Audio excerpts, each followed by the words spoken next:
Ano po natin ang ating sa buhay?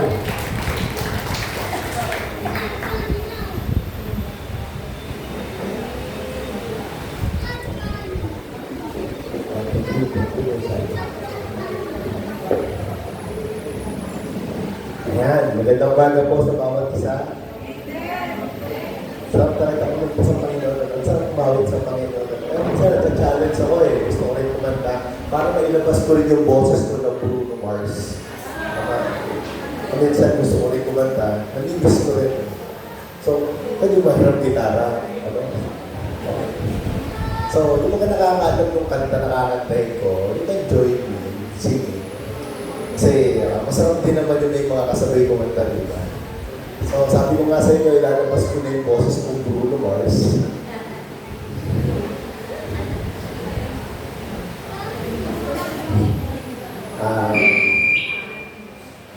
Parang ayaw.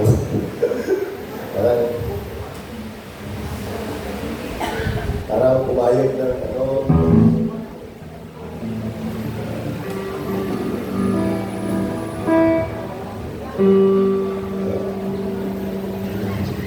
Baka kasi wala po sa tono yung gitara eh, mahawa ko. Ito naman it is a very simple song. Alam ko naman yung iba, alam na itong kanta na ito, especially yung mga matatagal ng mga Kristiyano. Kaya maganda rin na marinig ng mga bata yung mga ganitong kanta. So, you can join me.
pagkakataon, kahit nalungkot ka namin na. Once you see God, nararamdaman mo nagkakaroon ng completion doon sa mga bagay na kinalulungkot mo o yung kinahihina mo. Once you see God, at yung mga bagay na hindi nagpapalakas sa atin. Right? Because we really feel the love of God, every time we sing and worship God, nararamdaman natin lalo na mahal tayo ng Panginoon. Amen. So sabihin sa katabi mo, mahal tayo ng Diyos. Yan. So, madali lang naman yung topic natin. Topic natin is about John chapter 14, verse 15. So, please. Nandiyan po, bawat isa na tayo may tumayo. Ating pagdalang, magbabasa ng banal na salita ng Panginoon. Maratagpuan po sa 1, Kapitulo 15, talatang, Kapitulo 14, talatang 15. Ito po ang nasusulat.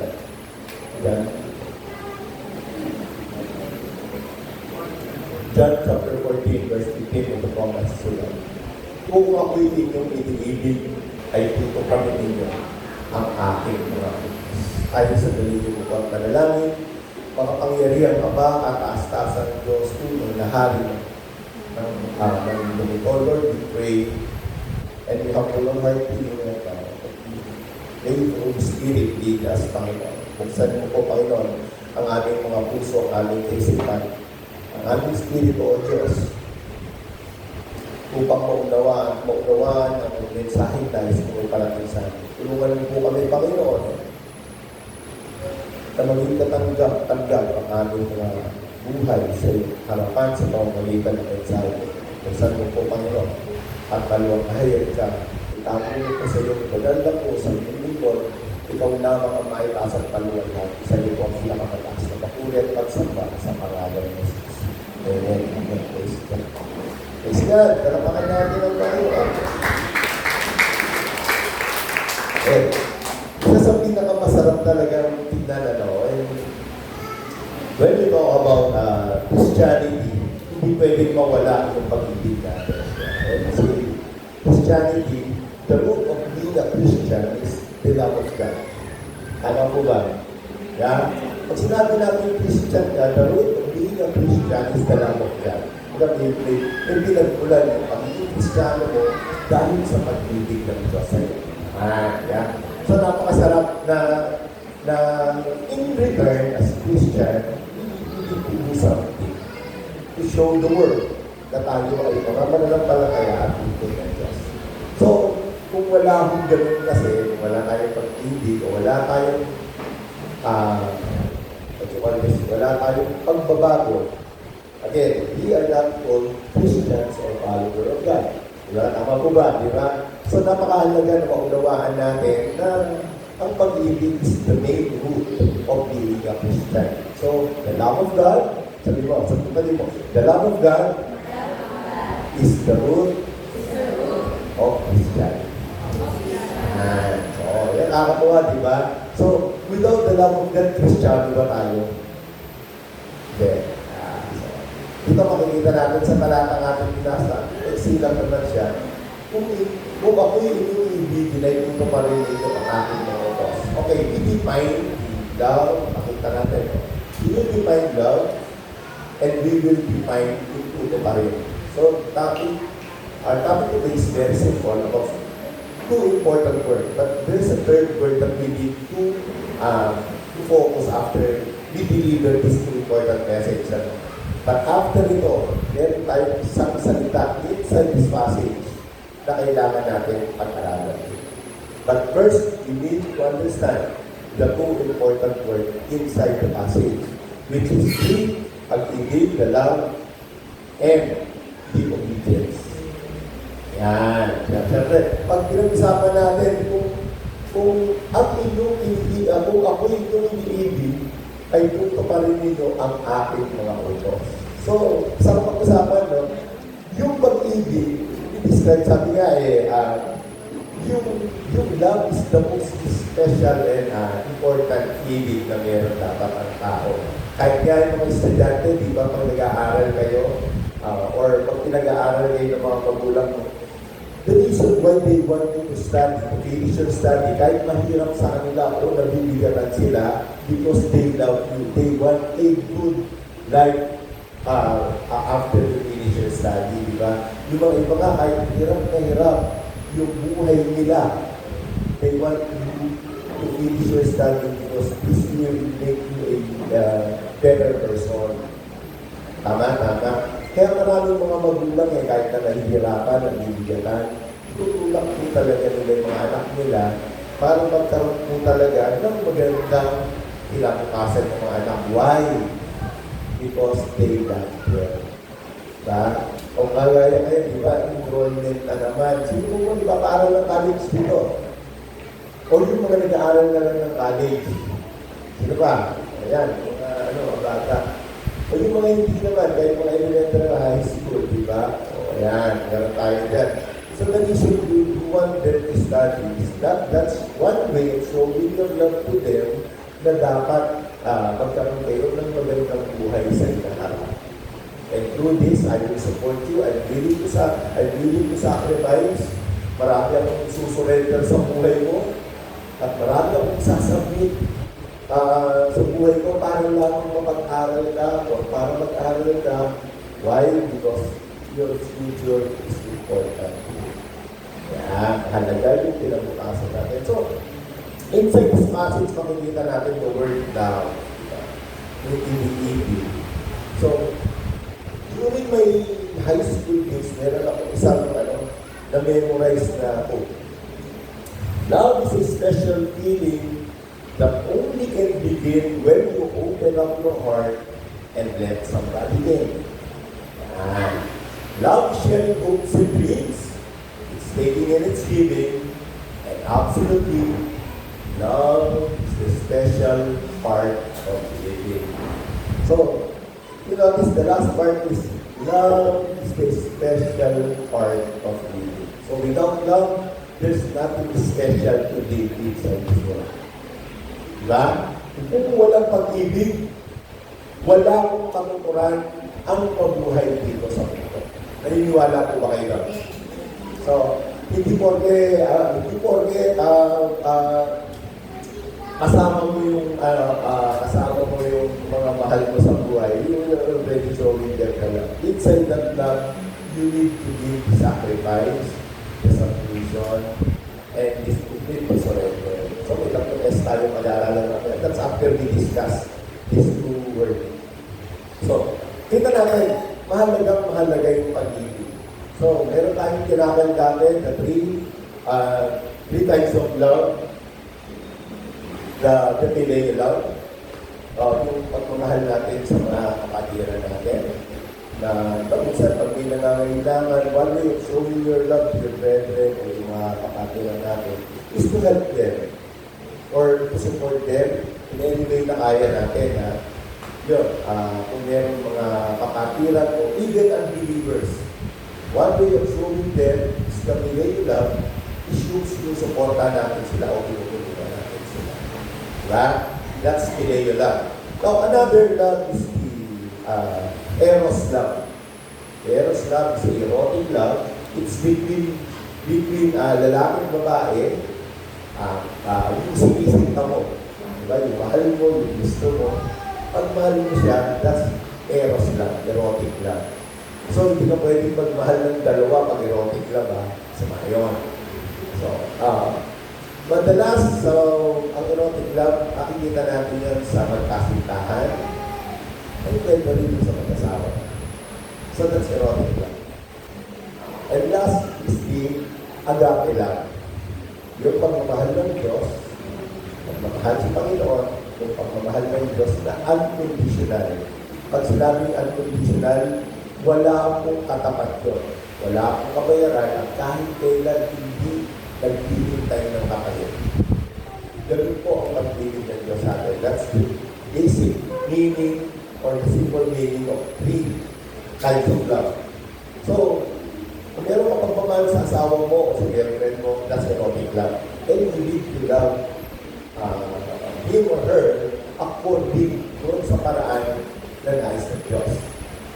Again, Kung ang pag-ibig mo sa isang tao, sa asawa mo, ay pag-ibig lang dahil sa pangangailangan ng katawan o kailangan material, that is not erotic love. So, yun ay parang pag-ibig lang sa sarili. Another thing is, pag meron ka rin pagmamahal na pileyo, hindi totoo ang pileyo ng pag-ibig. Hindi totoo ang pileyo ng pag-ibig kung ikaw doon sa tinulungan mo ay aasa ka at makita lang sa mga taong nakapaligid sa iyo. That is not a true pileyo love. Right? So, ano yung dapat? You do it in God's term. Diba? Tumutulong ka sa tao, papaliwanag, mamahal ka sa tao na dahil utos ng Panginoon. Diba? According to God's will. Of course, yung pilayo lang, marami. Kasi not only the Christian inside the church or other churches, hindi lang po. Even the unbelievers needs the pilayo lang. And the pilayo lang, kailangan natin gawin yun kasi we are light. Tayo ay liwanag ng sanlibutan. At kung liwanag ka ng sanlibutan, ikaw ang dapat na source ng pag-ibig ng Diyos. So that's the pilayo lang. And of course, yung plano naman dun sa God's love of God, si Agape, yun po ay mahirap gawin ng tao, but only God will do it. Yung mamahalin po tayo ng walang pakal. Okay? So, ganda din na, yun po, inside this passage, that's the meaning of love. How about these sacrifices o yung obedience na dapat natin gawin? Yung pagsunod naman. Okay. Pag sinabi natin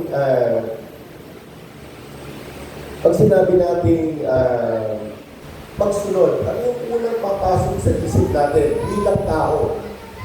Bilang tao, I mean, pag nagtatrabaho ako o naghahanap buhay, pag may pinagagawa sa akin ng boss ko, I need to follow. Every orders, otherwise magagalit siya sa akin. Pag nagalit siya sa akin, baka ikaltas pa sa sweldo ko yung performance ko. And some companies now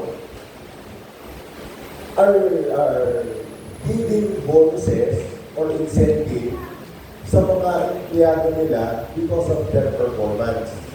Meaning, once you obey and do better what's about your work, so bibigyan ka nila ng extra incentive. So, number one po doon ay yung pagsunod. Pag sumusunod ka ng tama, pag ginagawa mo po yung inuutos nila, ang nangyayari po, nagkakaroon po sila ng magandang relationship and at the same time, good benefit. So, maraming mga tao ngayon, they follow o sumusunod lang sila dahil doon sa benefit. Yeah? But in this passage, pakikita natin dito, yung pagsunod ay isang bagay. Ang pagsunod ay isang bagay o resulta ng pag-ibig natin sa Diyos. Again, yung ginagawa natin o yung pagsunod natin, the reason why you obey is because merong pag-ibig na nanggagaling sa akin. It's not fear, hindi sa sweldo, hindi sa takot, at lalong hindi para parusahan ka. Dito, the reason why we obey because we love God. So, klaro, no? Ang kadahilanan kaya tayo sumusunod ay dahil sa pag-ibig. So, this topic is about love and obey. So, it is impossible impossible, napaka-imposible na magkaroon ka ng maganda o maayos na pagsunod kung wala kang tamang pag-ibig sa Diyos. Tama po ba? Naintindihan mo natin? These two important words will give us the exact relationship with God. Yung tamang relasyon o ugnayan sa Panginoon. Without love, it is impossible to obey His word. Diba? But once you love God, it is necessary or essential for every Christian to follow His command. Pwede po ba? Hello? Again, may connection na siya. Tama yung connection, di ba? Love and obey. So, imposible po na magkaroon po ng tamang pagkilo sa paggawa o pagsunod kung wala pong pag-ibig. Meron man, magyayari man, pwede mangyari, but not what the Lord wants. Hindi gusto ng Diyos yun. Now, kung meron ka namang pag-ibig at walang pagsunod, hindi po yun pag-ibig sa Diyos. So, it is very important. Now that we know that love and obedience is important. Okay? Sabi mo nga sa katabi muli, mahal tayo ng Diyos. Yan. So we will now discuss the three na sinasabi natin. Tatlong bahagi ng love and faith. So, our guide is 3S. Tatlong S. Parang SSS lang yan, di ba? Pag SSS, may beneficio ba? Natatanggap, di ba? Sino ba dito may SSS na? Tapos nga kamay, yung may SSS, ayun, konti pa lang kung beneficio dito. Pero ngayon yata, may naabot na sila na even to sa mga hindi contributor, once you're a Filipino citizen, they give you the reality. So, tingnan natin. The first S is the surrender. Yan. So, pag-usapan natin yung surrender. Of course, bakit ito nakapaloob dun sa pag-ibig? So, when we need to surrender, tayo nga we need to surrender, tayo mga lalaki lalo na yan, di ba? Once you get into a relationship, may commitment na tayo dyan. Di ba? Committed na tayo doon sa babaeng binigawan natin ng 20 taon. Diba? Pag binigawan mo yan pagkatagal-tagal at sinagot ka niya, now you will commit now your life to her. Tama po ba? And vice versa, same with the girl na niligawan ng 20 taon, once na nag-oo ka sa kanya, meron ka na rin commitment sa kanya. And that commitment, you need to surrender doon sa mga mapagkakasunduan yung mga bagay. Tama? So yung surrender, mahalagang parte sa relasyon ng dalawang tao. Kung hindi ka susurrender, the tendencies magkakaroon kayo ng pagluluhan. You don't know the boundaries, you don't know the protection, and at the end, kung hindi ka nagsusurrender, you are giving up the peace of your relationship. So ano po nangyayari? Ano po sa surrender? Ang target nyo is the peace. So kaya pa, under the peace is the harmonious relationship, pero the goal is you need both party must surrender what inside you know with do's and don'ts ng bawat isa. So mahalaga po na alam po dapat natin sa partner natin o sa niligawan natin yung mga ayaw niya. Tama po ba? Kung mahal mo, okay, niligawan mo ng 20 years eh. Kung yun ay niligawan mo ng 20 years, of course, mahal mo yan. At kung mahal mo yan, gusto mo, palagi kayong kayapang dalawa. And every time you talk about love. Diba? Tama po ba? And that boundary will give you the peace. So once you surrender your life sa mga boyfriend mo o gobyerno mo, hindi po yung portion lang ang ibibigay natin. After giving all the love, tapos pagdating doon sa commitment of surrendering it, kapatid, magkakaroon kayo ng malaking problema kung just portion of your life ang isusurrender mo sa kanya. So magkakaroon kayo ngayon ng iisa o magtutuga doon. It will start from surrendering it to one another. Pag wala pong surrender, again, hindi po magkakaroon ng kapayapaan. Tama po ba? Next. After you surrender your life, in loving and obeying God, we need to submit. Bakit gano'n? Okay ba ba yun? Surrender and submit? Diba? Pwede naman ako sumuko. Diba? Napapaligiran ka na namin, sumuko ka na. Sabi ka, napapaligiran ka na namin, hindi ka na makakatakas, sumuko ka na. Sumuko ka na ngayon. Pero pag sumuko ka na, kailangan ka namin isa kayo dito sa sasakyan na to. Eh kung may refusal ka, you will not submit your life to them, paano ka nila isasakay doon? At then, ano mangyayari? Pwersahin ka nila. Isasakay ka, masasaktan ka lang. At bandang ulit, because of that refusal, pwede ka pa nilang patayin o pwede ka nilang barilin because you refuse to obey or you refuse to submit to them. Diba? Ganon, diba? Same with the relationship. Ganon din sa relasyon. Pag nagkaroon tayo ng pag-surrender, walang submission na mangyayari, imposible na magkaroon ng manifestation yung good relationship sa atin. Diba? Bakit? Yung mga do's and don'ts, yun po ang dapat natin nalalaman. Kasi, once you submit, at pinagkatiwala mo ng buhay mo sa Kanya, now, yun po ang magbibigay ng direction sa atin kung saan tayo pupunta. Once you submit, halimbawa po ako, no, as pastor, I need to submit to pastora and bishop.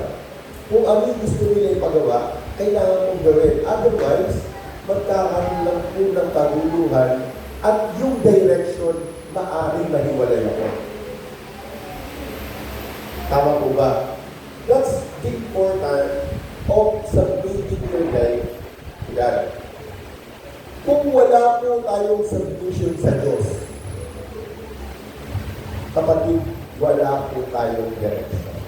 Nung sinabi ng Panginoon, I am the way, the truth, and the life, no one comes to the Father except through me. He is giving us direction going to the Father. Pero ang kadalasan, ang nangyayari, ayaw nila magsabi, I surrender. I will not follow and go under your rule. So wala akong submission to all. Napakahirap at napakasakit na yung naghahari sa'yo ay wala palang authority sa'yo. Na pag may pinagagawa pala sa'yo yan, ay hindi mo rin ginagawa. So in Zechariah chapter 14 verse 3 says, ang Panginoon ang maghahari sa buong mundo. So kung may maghahari, kailangan tayong mga taga-sunod, sumusunod o dapat ginagawa o tinutupan natin yung ginagawa sa atin. Otherwise, kung hari siya, he is entitled to give you punishment. And of course, kung punishment ay manggagaling sa hari, hindi mo yan mapipigilan. At alam natin, pag ang Diyos ang nagbigay ng punishment, masakit.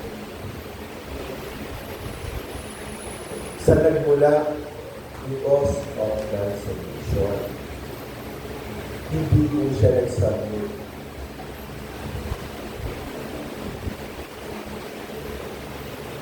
So the last one is the sacrifice. So that's how important, no?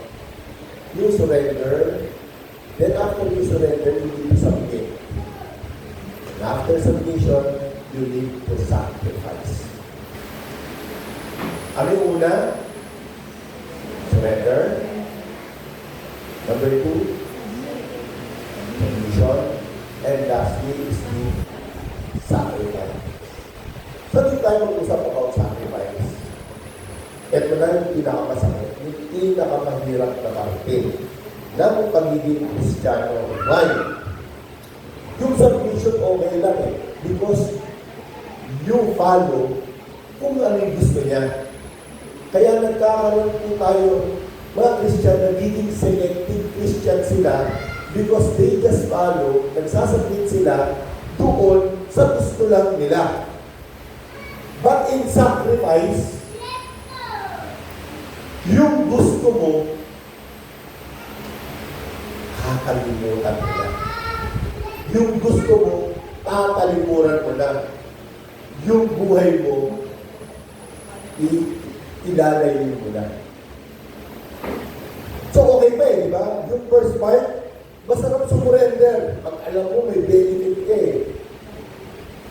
You surrender your life, madali. Oo, kasi makapangyarihan naman siya, magaling naman siya. Sige, bigay ko buhay ko sa'yo. Okay, sasabit ako sa'yo because you will give me good direction. Di ba? Tama. Okay lang, i-guide ako nito. Tutulungan ako, tuturuan ako. Bibigyan ako ng tamang landas nito. Lalo na sa mga gusto namin. Pero dun sa sacrifice, this is the hardest part of these 3 S. The sacrifice is giving your life to one who will lose. Yun po ang mahirap. Bakit? Ang sarili po natin ay magiging hindi na natin pag-aari. Kahit gustong-gusto mo na yung bagay na yan, hindi mo na dapat gagawin. Kahit na yan yung nagpapasaya sa'yo, you need to sacrifice, you need to give it up.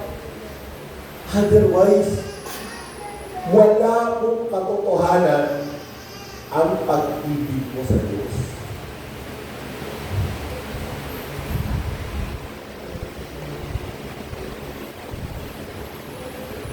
In Romans chapter 8, verse 6 says ito, the mind governed by flesh is death, but the mind governed by the Spirit is life. So, namumuhay tayo sa mga gusto natin. We're living under the flesh. Flesh natin, yung gusto natin, yung mga dinidesire natin, yung nagpapasaya at magbibigay kaayusan sa atin, sa atin natin. Yung magbibigay sa atin ng kagalakan ng personal. Pero hindi po yun ang gusto ng Diyos. Once you submit your life, once you acknowledge Jesus Christ or Lord, dapat you will sacrifice everything sa buhay mo. And as Christian, if you keep saying na mahal ko ang Diyos, pero wala kang sakripisyo, kapatid, niloloko mo lang ang sarili mo. At yung panloloko mo sa sarili mo na yan, hindi lingid sa ating Diyos.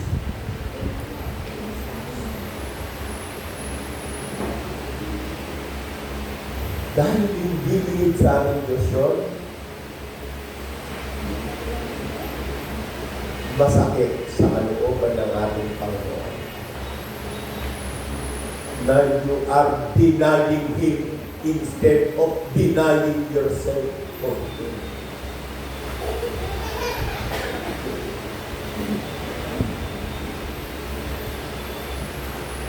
Christians naman natin, we have our natural attitude. Marami tayong mga kaugalian na kahit ng mga unbelievers pa tayo, until now, kahit Christians na tayo, ginagawa, ipinamumuhay pa natin. Why? Dahil wala pong genuine na acceptance sa ating Panginoon na Kristo. Wala pong totoo na talagang ibinigay natin yung buhay natin sa Panginoon. Wala pong totoo na ipinagkatiwala mo na yung buhay mo sa Diyos.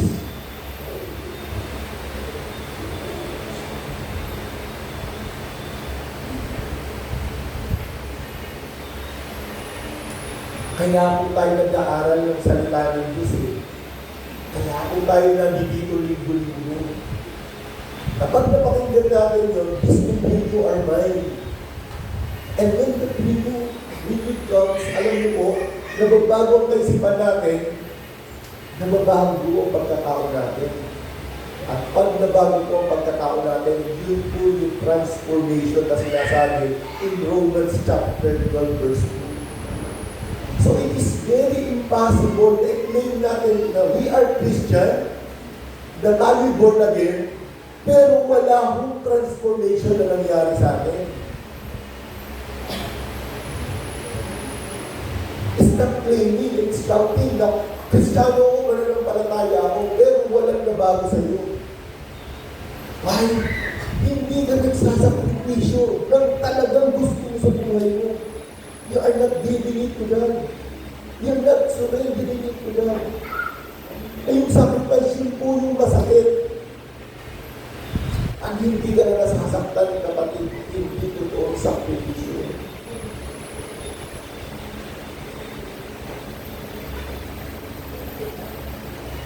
Ang daming mga tatay dito na mamalo talaga ng kwento ng anak, pagbakulit.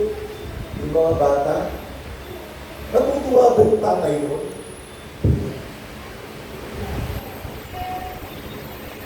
Kahit every disobedience sa ginagawa niya, alam niya, mapapahamak yung anak ko na yan. And the only way for me is to discipline. Habang pwede pa, disciplinize ko yan. At kahit gusto na ng bata gawin isang bagay, kailangan maisip ka na meron akong tatay na papaluin ako para magitama.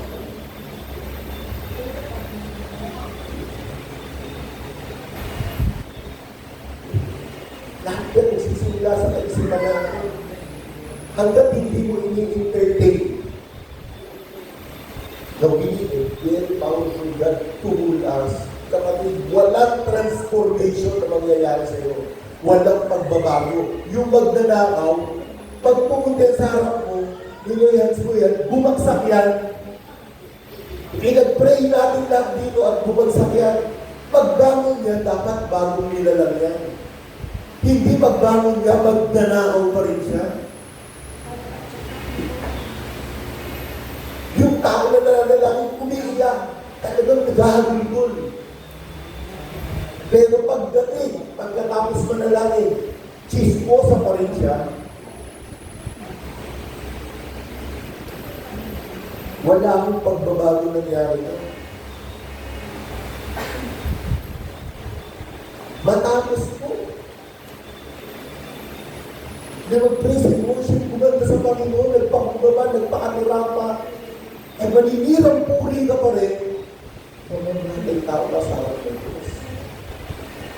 And you need to sacrifice that. I-offer mo sa Panginoon yan. That's your life, and that's a living sacrifice to our Lord.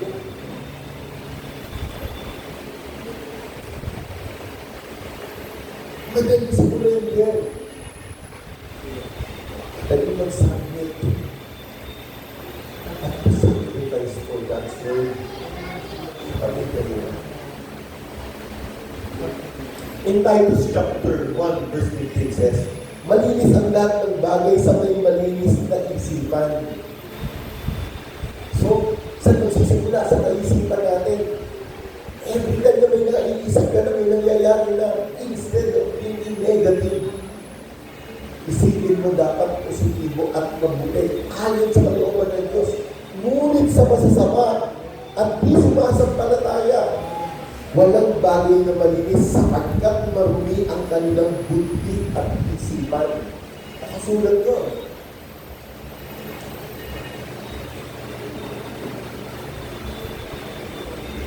So kung nakikita mo, ikaw mismo na i-evaluate mo na yung sarili mo. Teka, mali na yung iisip mo. Teka na, out of your abundance of the heart the mouth speaketh. So kung sinasabi mo yan, hanggang galing na sa puso mo, yun po yung laman ng kaisip. All started sa brain. Kaya we need to read the Word of God. We need fellowship. We need to study the Gospel. Kung sinabi si Joshua 1:8, huwag mong kalimitang basahin ang aklat na yun. Araw at gabi, ang bulay-bulayin mo. Not necessarily magbasa ka na maghapon, huwag ka na maghanap buhay. Hindi. Kailangan bulay-bulayin natin ang salita ng Diyos. You know, the more you meditate God's Word, lalo po natin nakikilala ang Panginoon. At pag nakikilala po natin ang Panginoon, lalo po tayong napapalapit sa Kanya. Imposible po na pag nakilala niyo ang Diyos, imposible hindi kayo magpapakumbaba. Tandaan niyo. At yung pagpapakumbaba ko niyan, yan po ang magtra-transform sa atin as children.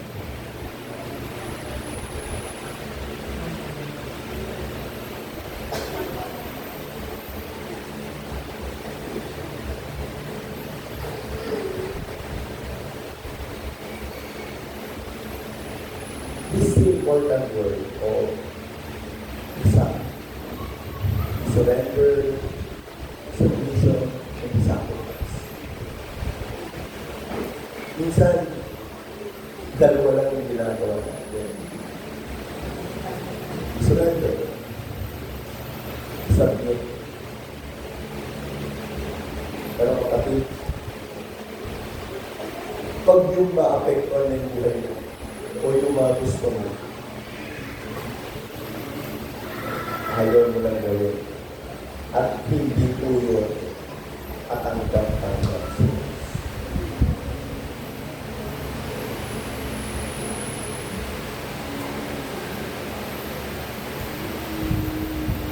Again, in Hebrews chapter 4, verse 12, very common sa atin lahat, buhay at mabisa ang salita ng Diyos. Tumatagos ito hanggang sa kaluluwa ng Espiritu at hanggang sa kasukasuan at kaluluwa ng buto. Na nalaman ito ang pinakamalalim na iniisip at hinahangal ng tao. So God's word is not soft. Masakit, mabigat. At pag masakit at mabigat na yan, kailangan natin ang gawin. Christians are called to transform. Hindi mo tinawag ang mga Kristiyano para manatili sa dating buhay natin. And you know, the main root of sacrifices of all na dapat natin ginagawa must come from the love of God. Balikan natin in John chapter 14, verse 15. At pag-usapan natin yung dalawang salita na mahalaga dito, yung love and obedience. Pag-usapan natin, masarap di ba? Masakit. Now, mayroong isang salita dito, o isang word dito, na magpapatunay o magsasabi, may free will kayo sa Diyos. And the word is, kung. Yung unang-unang salita. Kung ako'y inyong iniibig, ay puto pa rin ito ang aking mga Pinoy. After learning the new word, the love, obedience from God, the 3S, now the Lord is asking you, telling you, if, kung ako'y inyong ibigin, and it's only you can answer that question. Kapatid, kung totoong mahal mo ang Panginoon, kung totoo na tinanggap mo siya, kung totoo na ipinagkalog mo na buhay mo sa Kanya, kukuparin mo yung salita niya kahit na gano'n makahirap at gano'n masakit. Dahil alam mo, ang destinasyon mo ay papunta sa Kanya. The reward, hindi po mapapantayan ng kahit na ano meron dito sa lupa. Lahat po ng sacrifices natin, lahat ng paghihirap, lahat ng sakit na yan. Tatanggap tayo ng gantimpala na wala mas isa dito sa paligid natin ang papantay sa inihanda ng Diyos dahil sa sakripisyo ipinagkalog mo sa iyo. Again, God is waiting for you. You have the free will. May karapatan kang mamili. But keep in your heart na ang Diyos nagmamahal sa iyo. Ang Diyos ay pinaghahandaan kayo ng pagmamahal ng magandang lugar. At yun ay ang kanyang kaharian sa langit.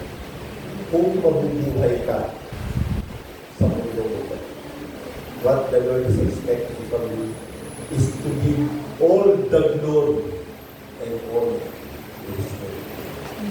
The reason why we live is to give honor and glory. Whatever you eat, drink, and do it for that glory. Hallelujah. Sabi mo sa kapatid mo, sabi mo, mahal na mahal tayo.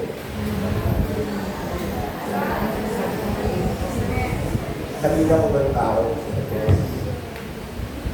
Kanina umawit ako sa Panginoon. Kaya I request, tapos na kasi yung boses ko, Bruno Mars. So I guess, boses naman ni Ate. Kaya lang ko ba na, mas dito. Please, please be blessed to sing this song. Let's worship God. Ibigay natin sa Kanya yung kulay na pag-uri, pagsamba. Dahil alam natin, yung pagmamahal natin sa Kanya, may kalakip na kayo na pagbabayo. Let's surrender our heart. Not just surrendering. Let's submit everything. Submitting mo tayo maging selective. We need to sacrifice na kahit masakit, mahirap, mabigat. We know our God who died on the cross for us deserve the sacrifices. Let's sing it together. Please stay tayo.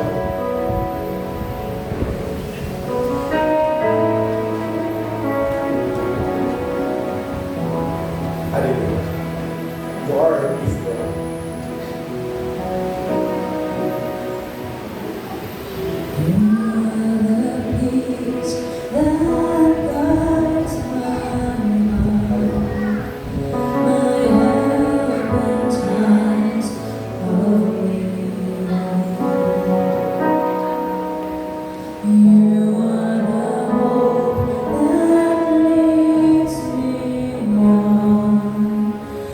Brings me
see your face, for you alone deserve all glory, for you alone deserve all praise. Father, we love you and we worship you this day.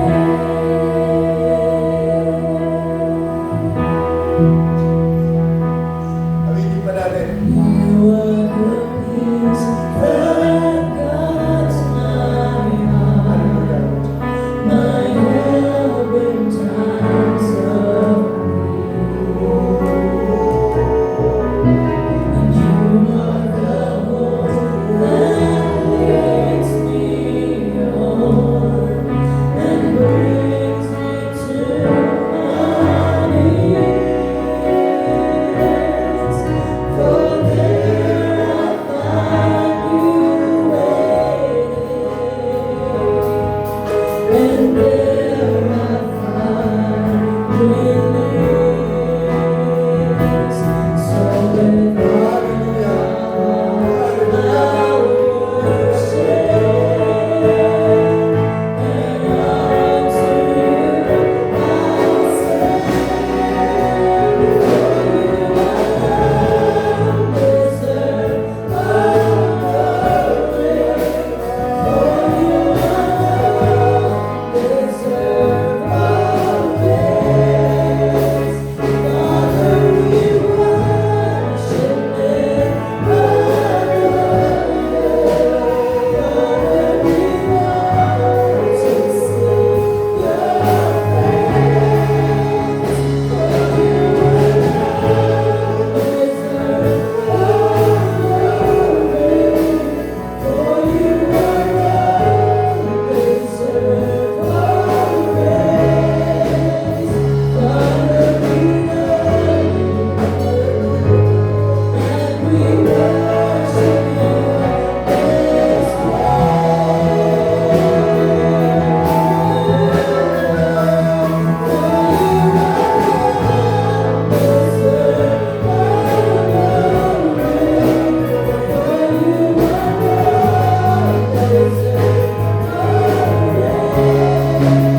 Panginoon, ang magiging gabay at lubay, kalakasan namin o Diyos.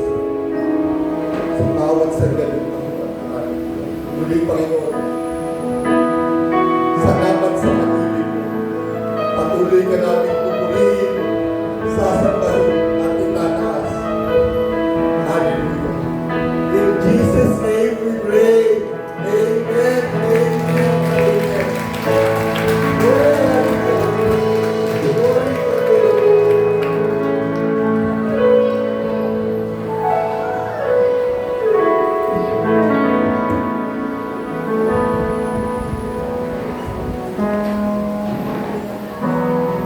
Praise God! Hallelujah!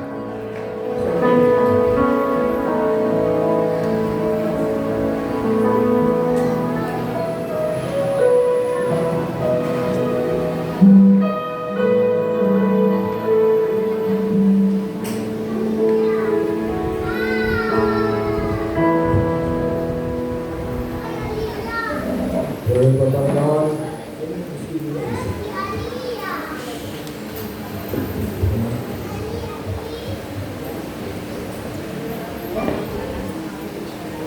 Purihin po, Panginoon. Ito lang kung nalaman tayo sa territory. Kaya lang, ang ating pong territory ay welcome natin dapat sabihin.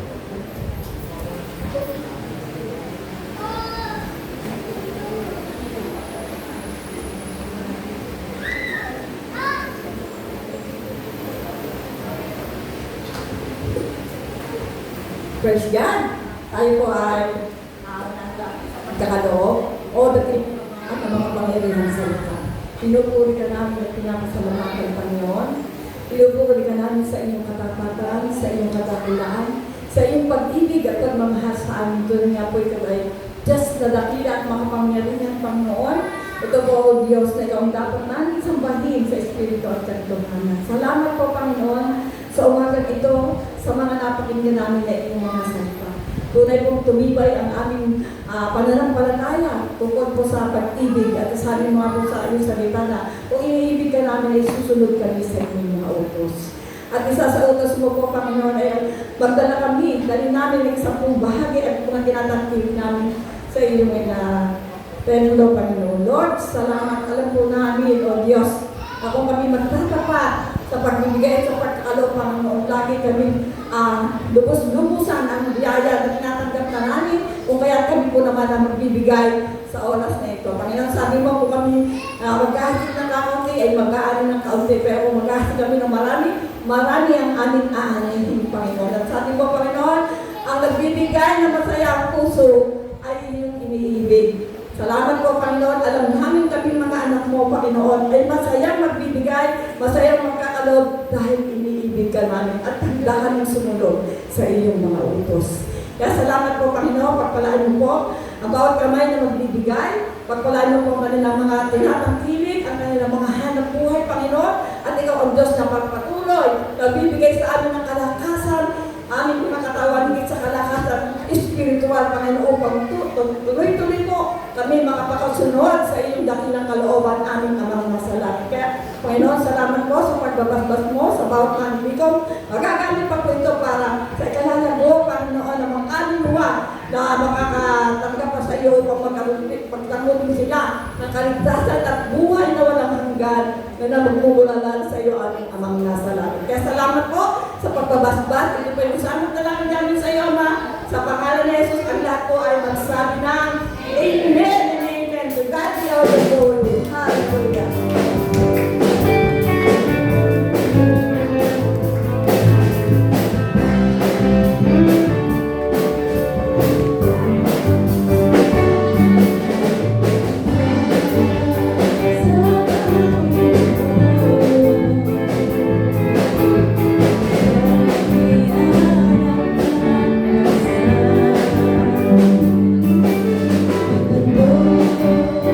Sa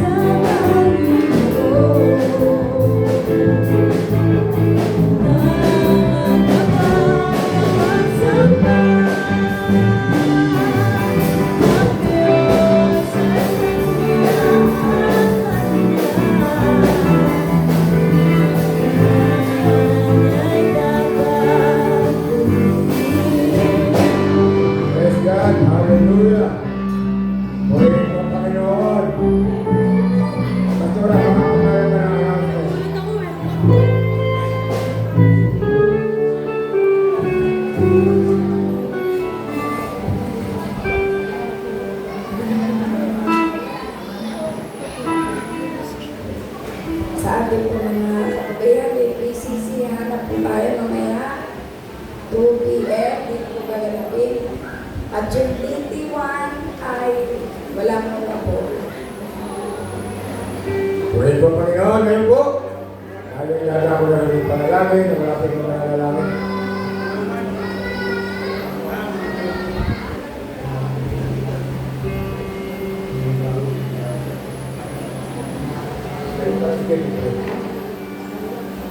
Purihin po, Panginoon. Ngayon po, bago po tayo mag-closing, tinatawagan po yung bagong kaluluwa na tumanggap si Sister para po ibang panalangin. Siyempre.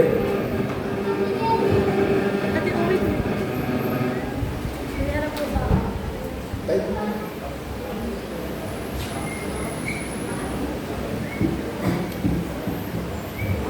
Isa.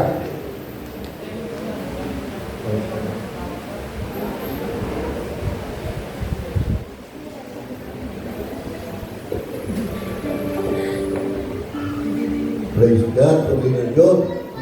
Sister, maunawaan mo yung mensahe. Mahal ka ng Panginoon. Hindi ito nagkataon lang na inartin sa looban ng Diyos, kaya ito ay narito upang tanggapin. Amen? Handa mo siyang tanggapin bilang Panginoon, Diyos at tagapagligtas ng iyong buhay. Handa mo iwanan ng iyong kasalanan. Okay. Ganun, tayo manalangin. Sumunod ka ng pwedeng panalangin. Panalangin ng pag-isisi, panalangin ng pag-apat sa ating Panginoon. Mahal ka. Tayo. Panginoon, maraming salamat na sa umagang ito, narinig ko ang iyong salita na ako pala ay mahal mo. Sa oras na ito, lumalapit ako sa iyo na isang makasalanan. Patawarin po ako sa lahat ng aking kasalanan, sa lahat ng aking kalikuan. At sa oras na ito, binubuksan ko ang aking puso at tinatanggap kita bilang Panginoon, Diyos, tagapagligtas, manggagamot ng aking buhay. Panginoong Diyos, tala mo po ang aking pangalan sa aklat ng buhay. Sa pangalan nito. Sa una lang natin namin. Panginoon, maraming salamat sa oras mo ito. Narito po ang isang kabataan, Panginoon, na lumapit sa iyo. Nagpahayag ng kanyang kasalanan at nagbukas ng kanyang puso at tinanggap ka bilang Panginoon, Diyos at tagapagligtas ng kanyang buhay. Ama, patuloy po namin itinadalangin ng kapatid na ito. Patuloy mong buksan ang kanyang puso at ipaunama mo ang bawat salita mo na kanyang mapapakinggan upang hindi kanyang masunod at mapamuhay, Panginoon. Pagpalain po siya, ingatan, ilayo mo po siya sa sakit ng ramdaman at mapapamakan at higit sa lahat, Panginoon. Ikaw po, Diyos, ang patuloy na maghali sa kanyang buhay. Gamitin mo siya upang maisama niya ang kanyang mga kapatid, magulang, kaibigan, sa pangalan ng Jesus. In Jesus' name, ito po ang aming samang dalangin. Amen and amen.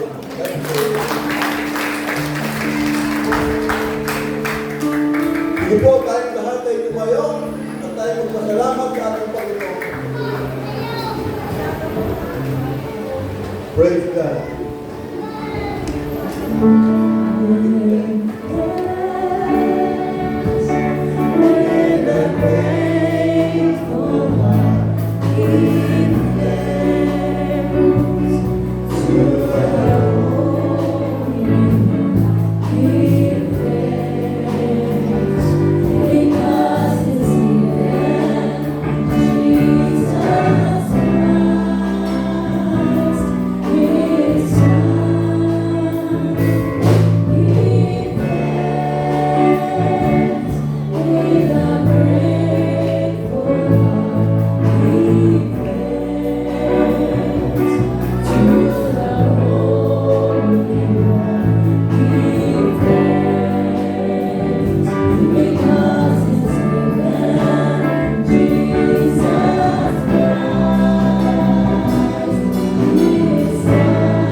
luluwalhatin ang iyong dakilang pangalan sa pag-ibig na ginawat mo sa akin. At sa oras na ito, Panginoon, salamat sa iyong lingkod na ginamit mo ka. Patuloy mo siyang pagpalain. Bigyan mo siya ng kaalaman, kapahayagan ng iyong mga salita upang patuloy na maituro sa amin ang malalalim na bagay na hindi namin naunawaan. Pagpalain mo siya at ang kanyang buong sambayan. At sa oras na ito, dalangin din po, Diyos, ang bawat isang narito, Panginoon, ikaw ang nakaalam ng kanilang mga kailangan. Ikaw ang nakakarinig, Panginoon, ng kanilang mga daing. Kaya dalangin namin, O Diyos, patuloy mong dinggin ang kanilang panalangin. Abutin mo ang kanilang mga kailangan at bigyan mo kagalingan ang sino mang may karamdaman sa pangalan ni Jesus. Maraming salamat, Panginoon, sapagkat ikaw ay hindi magbabago noon, ngayon at kailanman. Maraming salamat at pagpalain mo ang bawat isang narito sa pangalan ni Jesus. At sa amin kong pansamantalang paghiwalay na kung paano kami nakarating na rin at payapa sa lugar nito.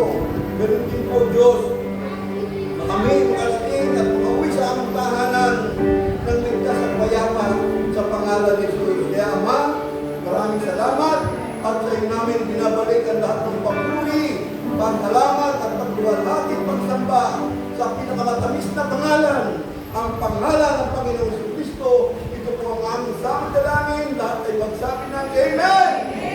Woo! Hallelujah! So, tanggapin po natin ang masaganang pagpapala na nagbubuhat sa ating Diyos sa masalangit, ang patuloy na pag-ibig, pagliligtas ng Panginoong Jesucristo, at pagdubay ng Banal na Espiritu ay samatin ng lahat, ngayon at magpakailanman sa pangalan ni Jesus. Amen.